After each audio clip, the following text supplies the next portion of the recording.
When they presented this concept with center ng management for team. Kumbaga, nagustuhan ko something different kasi gusto ko rin kasi mawala sa tao yung mga kasamaan na ginawa ni Tito. So dito na babawi story. Paano yung levels of intensity ng acting? Hindi mo na ma-apply dito? Well, meron pa rin, pero on a lighter level. Hindi mo ma-miss yung character mong dark? Mamiss rin, syempre, pero madami naman chance na gawa ng mga offbeat films sa pelikula, sa TV. How will you sum up your 2012 and what are you looking forward for this year? Well, for 2012, siguro I'm just very thankful that I was very blessed and I was given mo lang for 2013, siguro expecting more movies, more shows with ABS. Another teleserye that's if not data again, hopefully it's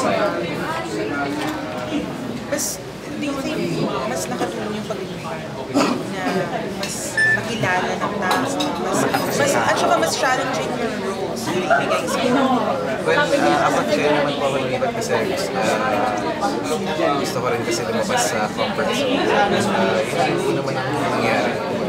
Hindi ko na lang din ko rin ang nangyari kasi sa pag-ibig sa ABS ay binigyan nila they made me play Nathan, which is na hindi naman karaniwang ginagampanan sa isang Paano mo i-address yung mga critics mo na may mga nagsasabi na si Tito after the success mo walang ako naman po, I've always been the same. I've always been quiet, I've always been medyo siguro mas bilang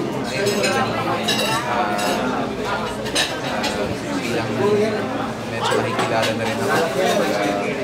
Napapansin na rin yung mga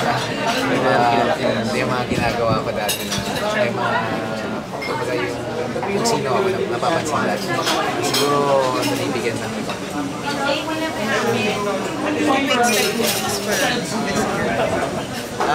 Yes, I'm actually doing two films with Rodrigo, the Pride of the po.